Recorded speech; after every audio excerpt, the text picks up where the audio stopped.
ముద్దనూరు ప్రజలకు, జమ్మలమడుగు నియోజకవర్గానికి చేరి వచ్చిన ప్రతి అన్నకు, ప్రతి తమ్ముడికి, ప్రతి అయ్యకు, ప్రతి అక్కకు, ప్రతి చెల్లికి, ప్రతి అమ్మకు మీ రాజశేఖర రెడ్డి బిడ్డ శిరస్సు వంచి చేతులు జోడించి మనస్ఫూర్తిగా నమస్కరించుకుంటోంది.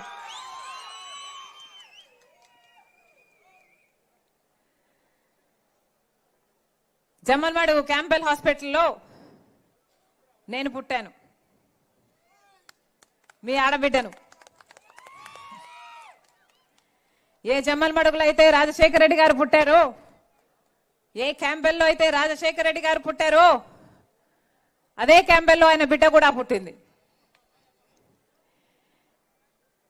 మండుటి ఎండను సైతం లెక్క చేయకుండా రాజశేఖర రెడ్డి బిడ్డ వస్తుంది, చూడాలి, వినాలి అని ఇంత ఆసక్తిగా వచ్చారు. మరొకసారి అందరికి శిరస్సు వంచి చేతులు జోడించి మనస్ఫూర్తిగా నమస్కరించుకుంటోంది రాజశేఖర రెడ్డి బిడ్డ. మీ అందరికీ తెలుసు, రాజశేఖర రెడ్డి గారు, మీ అందరికీ వివేకానంద రెడ్డి గారు కూడా తెలుసు. రాజశేఖర రెడ్డి గారైనా, వివేకానంద రెడ్డి గారైనా మీ ప్రజలు, మీ నాయకులు, మీకు సేవ చేసిన వాళ్ళు. మాతో ఎంతున్నారో, కుటుంబంతో ఎంతున్నారో అంతకంటే ఎక్కువ ప్రజలతోనే ఉన్నారు. ప్రజానాయకులు, గొప్పవాళ్ళు. వివేకానంద రెడ్డి గారైతే రామునికి లక్ష్మణుడు ఎలాగో, రాజశేఖర రెడ్డి గారికి వివేకానంద రెడ్డి గారు అలాగా. ఏ రోజు ఒక్క మాట కూడా జవదాటలేదు. ఒక అన్నకే కాదు, తన ప్రజలకు కూడా వివేకానంద రెడ్డి గారు ఎప్పుడు పిలిస్తే అప్పుడు, ఎక్కడ పిలిస్తే అక్కడ పలికేవాడు. ఎవరైనా అయ్యా వివేకం సార్ మాకు ఈ పనుంది అంటే వాళ్ళని ఆయన కారులోనే కూర్చోబెట్టుకొని ఆఫీస్ వరకు తీసుకెళ్లి ఏ ఆఫీసర్తో మాట్లాడాలో, ఏ సమస్య ఎలా పరిష్కరించాలో అక్కడికక్కడే పరిష్కరించి వాళ్ళ సమస్యను తీర్చేవాడు. అలాంటి ప్రజానాయకుడు వివేకానంద రెడ్డి గారు. ఈ రోజులో అలాంటి ప్రజానాయకుడు కావాలి అని భూతద్దం పెట్టుకుని వెతికి చూసినా కనిపించడు. ఉన్నారా అలాంటి నాయకులు? ఉన్నారా అలాంటి నాయకులు? మీ ఎమ్మెల్యే ఉన్నాడు, మీ ఎంపీ ఉన్నాడు. ఎప్పుడైనా వచ్చారా? ఎప్పుడైనా వచ్చారన్నా? పక్కనే కడప స్టీల్ ఫ్యాక్టరీ వచ్చిందా? రాజశేఖర రెడ్డి గారు శంకుస్థాపన చేశారు. కడప స్టీల్ ఫ్యాక్టరీ రాజశేఖర రెడ్డి గారి కళ. ఎడారి ప్రాంతం కడప స్టీల్ ఫ్యాక్టరీ వస్తే 30,000 కోట్లతో పెట్టుబడితో కడప స్టీల్ ఫ్యాక్టరీ వస్తే దాదాపు 1,00,000 మందికి ఉద్యోగాలు వస్తాయని రాజశేఖర రెడ్డి గారు మనస్ఫూర్తిగా కలలు అని ఆ ప్రాజెక్టును చేయాలనుకున్నారు. కానీ రాజశేఖర రెడ్డి గారు వెళ్లిపోయారు. ఈరోజు ఎలా తయారైంది ఆ ప్రాజెక్టు? ఏ ముఖ్యమంత్రి అయినా వస్తాడు, శంకుస్థాపన చేస్తారు, వెళ్ళిపోతారు. మళ్ళీ వస్తారు, కొన్ని సంవత్సరాలకు మళ్ళీ శంకుస్థాపన చేస్తారు, మళ్ళీ వెళ్ళిపోతారు. మళ్ళీ వస్తారు, మళ్ళీ భూమి పూజ చేస్తారు, మళ్ళీ వెళ్ళిపోతారు. ఒక్క ఇటుకన్నా కట్టారా అంటే ఒక్క ఇటుక కూడా కట్టలేదు. ఆఖరికి అది శంకుస్థాపనల ప్రాజెక్టుగా తయారైంది. ఏమన్నా కడప ఫ్యాక్టరీ అయిందా?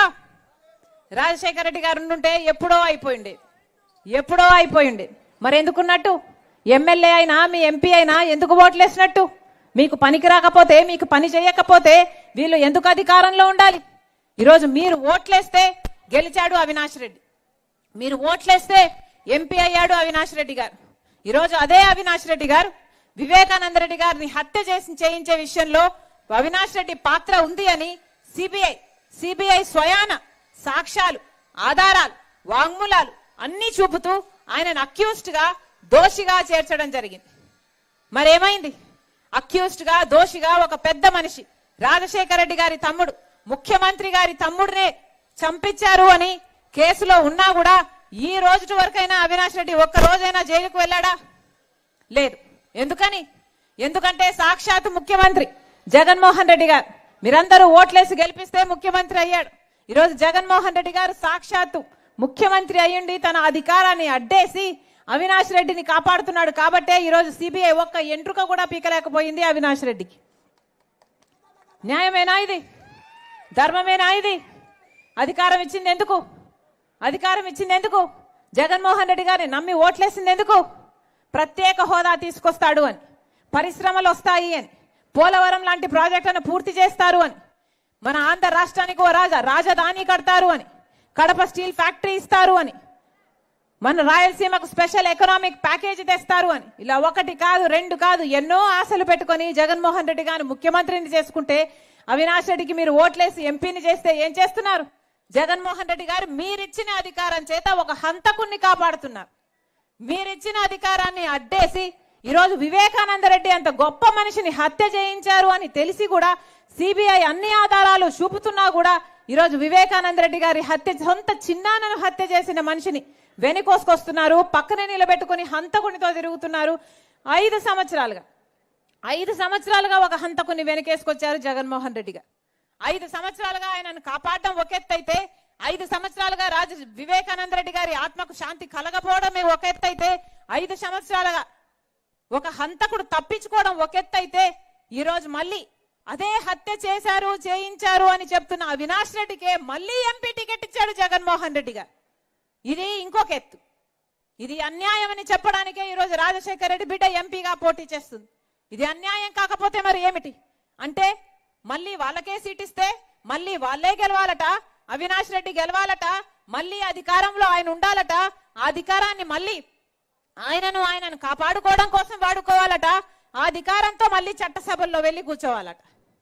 ఇందుకేనా అధికారం ఇచ్చింది మీరు? ఇందుకేనా అధికారం ఇచ్చింది మీరు? హంతకులు వెళ్ళి చట్టసభల్లో కూర్చోడానికా? హంతకులు వాళ్ళ అధికారాన్ని వాడి వాళ్ళని కాపాడుకోవడానికి కోసమా? అందుకే ఈ అన్యాయాన్ని తట్టుకోలేకే ఈరోజు రాజశేఖర రెడ్డి బిడ్డ ఎంపీగా పోటీ చేస్తుంది.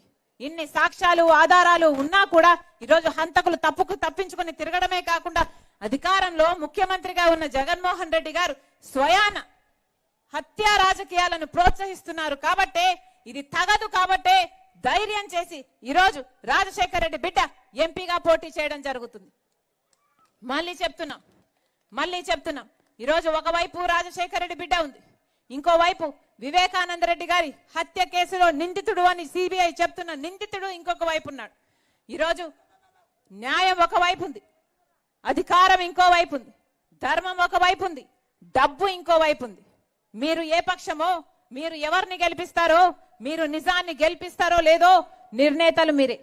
ఒకవైపు రాజశేఖర రెడ్డి బిడ్డ ఉంది, ఇంకోవైపు రాజశేఖర రెడ్డి గారి తమ్ముడిని హత్య చేశారు అన్న అవినాష్ రెడ్డి గారు ఉన్నారు. మీకు ఎంపీగా రాజశేఖర రెడ్డి బిడ్డ కావాలో, లేకపోతే వివేకానంద రెడ్డి గారిని హత్య చేశారు నిందితుడు అని సిబిఐ చెప్తున్న అవినాష్ రెడ్డి కావాలో మీరే తేల్చుకోండి. మేము 4 రోజులు కాదు 5 రోజులు అయింది ఈ కడప పార్లమెంటులో నేను అభ్యర్థిగా ఉన్నాను అని నేను క్యాంపెయిన్ చేయబట్టి కేవలం 4-5 రోజులు అయింది అంతే.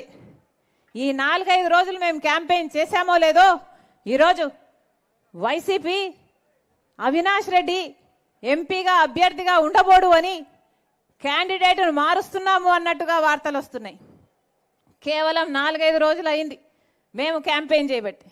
ఇప్పటికే అవినాష్ రెడ్డిని మార్చాలి అన్న ఆలోచనలో వైసీపీ జగన్మోహన్ రెడ్డి గారు ఉన్నారు అంటే ఒకటే అడుగుతున్నాం, అంటే అవినాష్ రెడ్డి హత్య చేశాడు అని మీరు ఒప్పుకుంటున్నట్ట?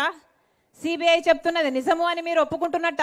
అందుకే అవినాష్ రెడ్డిని అభ్యర్థిగా మారుస్తున్నారా?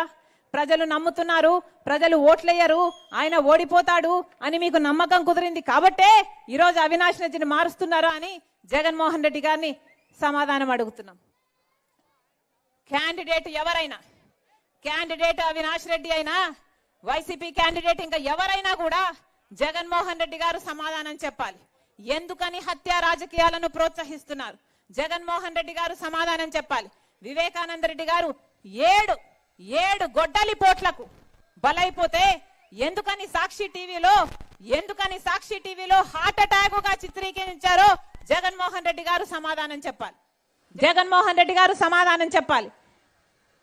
వివేకానంద రెడ్డి గారు చనిపోయినప్పుడు సిబిఐ ఎంక్వైరీ కోరిన జగన్మోహన్ రెడ్డి గారు ఆ తర్వాత ముఖ్యమంత్రి అయిన తర్వాత నేను సిబిఐ ఎంక్వైరీ కోరితే బీజేపీకి పోతాడు అవినాష్ రెడ్డి అని ఎందుకు సిబిఐ ఎంక్వైరీ వద్దన్నారో జనాలకు సమాధానం చెప్పాలి జగన్మోహన్ రెడ్డి గారు. ఇన్ని సంవత్సరాలు హత్య చేయించిన వాళ్ళు వీళ్ళు అని తెలిసిన ఆధారాలున్నా ఎందుకు కాపాడాడో జగన్మోహన్ రెడ్డి గారు సమాధానం చెప్పాలి. హత్య చేయించిన వాళ్ళు వీళ్ళు అని, దోషి అని సిబిఐ చెప్తున్నా, అక్యూజ్డ్ గా చేర్చినా మళ్ళీ అలాంటి వాళ్ళకే టికెట్ ఎందుకు ఇచ్చాడో జగన్మోహన్ రెడ్డి గారు సమాధానం చెప్పాలి. ఇవన్నీ జగన్మోహన్ రెడ్డి గారు ఈ ప్రజలకు, మీకు, కడప వాసులకు, కడప ఎంపీ పార్లమెంట్ పరిధిలో ఉన్న ప్రతి ఒక్కరికి సమాధానం చెప్పాల్సిన అవసరం ఉంది. మళ్ళీ చెప్తున్నా, నేనైతే రాజశేఖర రెడ్డి బిడ్డను. పులి కడుపున పులే పుడుతుంది. నాకు భయం లేదు, నాకు ఎవరిని చూసినా భయం వేయదు. అంతేకాదు, ఏ అన్యాయాన్ని చూసినా నేను సహించలేను. అందుకే ఈరోజు ధైర్యం చేసి మళ్ళీ హంతకులు పార్లమెంటుకు వెళ్ళకూడదు, మళ్ళీ హంతకులకు అధికారం ఉండకూడదు అని ఈరోజు రాజశేఖర రెడ్డి బిడ్డ పార్లమెంటుకు నిలబడింది. మరి మీరు కూడా ధైర్యం చేస్తారా? మీరు కూడా నిజం వైపు నిలబడతారా? మీరే నిర్ణేతలు.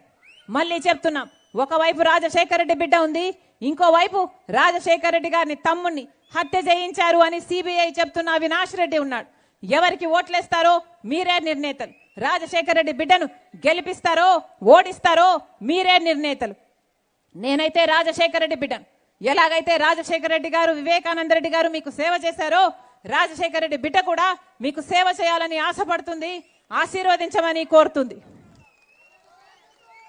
రాజశేఖర రెడ్డి బిడ్డను మీరు ఆశీర్వదించండి, మీరు గెలిపించండి. ఈ రాజశేఖర రెడ్డి బిడ్డ మీ బిడ్డ అవుతుంది, మీ బలం అవుతుంది, మీ బాధ్యతను తన భుజాన వేసుకుంటుంది, మీకు అందుబాటులో ఉంటుంది. మీరు ఎంపీగా గెలిపిస్తే ఇక్కడే బ్రతుకుతుంది. రాజశేఖర రెడ్డి బిడ్డ మీకు మాటిచ్చి చెప్తుంది, ఎలాగైతే రాజశేఖర రెడ్డి గారు, వివేకానంద రెడ్డి గారు మీకు ఎంపీలుగా సేవ చేశారు, రాజశేఖర రెడ్డి బిడ్డ కూడా మీకు సేవ చేస్తుందని మనస్ఫూర్తిగా ఆశీర్వదించాలని ప్రతి అన్నను, ప్రతి తమ్ముణ్ణి, ప్రతి అక్కను, ప్రతి చెల్లిని, ప్రతి అమ్మను, ప్రతి అయ్యను మీ బిడ్డగా ఆశీర్వదించాలని మనస్ఫూర్తిగా ప్రార్థిస్తున్నాం. జోహార్ వైఎస్ఆర్, జోహార్ వైఎస్ఆర్, జోహార్ వైఎస్ఆర్. హస్తం గుర్తుకే, హస్తం గుర్తుకే, హస్తం గుర్తుకే, హస్తం గుర్తమ్మా, మర్చిపోకండి రా అమ్మా. హస్తం గుర్తు అన్నా, హస్తం గుర్తు అన్నా, ఆశీర్వదించండి అన్నా. హస్తం గుర్తు అన్నా, హస్తం గుర్తు అన్నా, ఆశీర్వదించండి. హస్తం గుర్తు అన్నా, అన్నా.